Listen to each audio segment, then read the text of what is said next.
Good evening, Oswego. Thank you for tuning in. This is the Primetime Panel. I am your host, Tanner Stewart, and I'm here with my two guests, Sean Gillis and Dan North.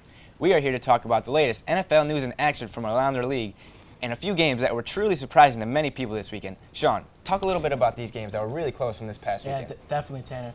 There were certainly a few battles that played out this past weekend. In the earlier games, the Buffalo Bills pulled out a late-game comeback over the Miami Dolphins with a 23-21 victory. In the game between the Cincinnati Bengals and Detroit Lions, Mike Nugent nailed a 53-yard field goal as time expired to give the Bengals a 27-24 win. In the later games, the Jets got an overtime win against the New England Patriots 30-27. The Washington Redskins and Chicago Bears got into an offensive shootout where the Redskins would come out on top with a score of 45-41. In the Sunday night game, Peyton Manning made his first return to Indianapolis. However, the return was spoiled as Andrew Luck and the Colts came out on top with a 39-33 victory. Thanks, Sean. So, Dan, what game out of this weekend was most intriguing to you? Well, Tanner, when you look at this past weekend, one of the big stories surrounding the NFL was Peyton Manning's return to Indianapolis for the first time playing for a team other than the Colts. The fans honored him in a full standing ovation, and it may have even overwhelmed Manning himself. Manning was a little off his game as he and his Denver Broncos struggled against the new leader of the Colts, Andrew Luck. Luck brought the Colts lead to 33-14 late in the third quarter. Denver would try to make a comeback, but the Colts defense held the rally off for a 39-33 victory. All right, guys. So what do you think of the welcoming return the fans and Colts organization gave Peyton Manning? And do you think it affected the way he played in this game? Personally, I do think it affected him. I mean, he played there for so long in his career, and, coming back, it's got to be overwhelming, got to be emotional. He did throw the interception in the game, so I think it did affect him and the Broncos. I'm going to have to go ahead and disagree. I think the environment was not an issue for Peyton Manning. This guy played his whole career in Indy despite the 2 seasons in Denver. I think the physical aspect really got to Manning. Robert Mathis was bringing the pressure all day long, had a couple of sacks on Manning. Manning ended up ultimately throwing a pick and losing this game for his Denver Broncos. So physical aspect definitely outweighs the emotional aspect. All right, well, I'm going to go ahead and agree with Sean here. I believe it did have an emotional impact on Peyton Manning. He spent so many years in Indianapolis. It must be a weird feeling coming in a different uniform. And I don't know. The Broncos came in at 6-0, and they ultimately lost this game. So I'm going to go ahead and say that it did have an emotional impact on Peyton Manning. Definitely a surprising loss for the Broncos and ended their undefeated season. All right, Sean. So out of the games we talked about earlier, which was your favorite to watch? Tanner, it had to be the Jets-Patriots game. The New York Jets and the New England Patriots matched up in a classic AFC East divisional rivalry game this past Sunday. It was certainly a big game for both teams, with one team looking to start to pull ahead in the division. However, it would come to an end in a controversial fashion.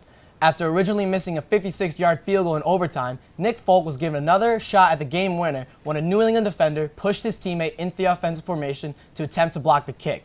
Now, the Patriots did not like this call, but it was part of a few new rule changes that occurred in the offseason.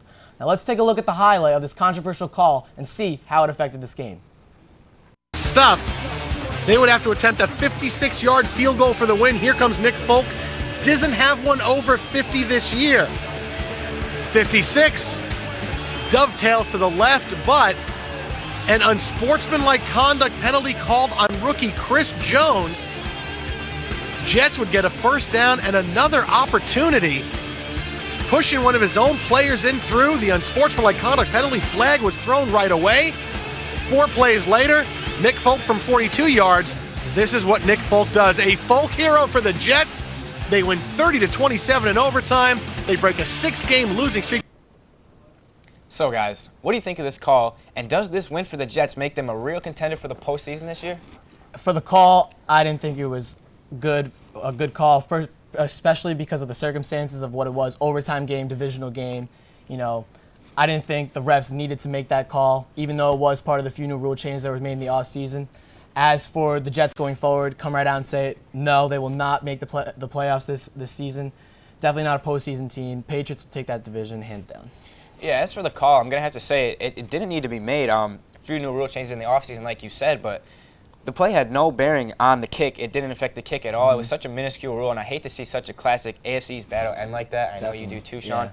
But as far as the Jets going forward, I don't think Geno Smith is ready to run this offense, and I don't think he will be for a couple years. You can see the pass game struggling, not hitting over 200 yards in a lot of their games this season. Run game came alive, but ultimately Jets are going to struggle this year and for a couple years on end, I think, as well. Well, about the call, I thought it was very bizarre, but at the same time, I Yeah. believe the refs made the right call. I mean, as a player, you got to go into that offseason knowing that rule book. And it's a new established rule. Although it was very bizarre, I believe they made the right call. When you look at the New York Jets, they're not ready to make a postseason run. Geno Smith, just a rookie quarterback, just getting established in this league. I like what the guys got from the New York Jets going forward, but this year making a postseason run, I don't think so. Yeah.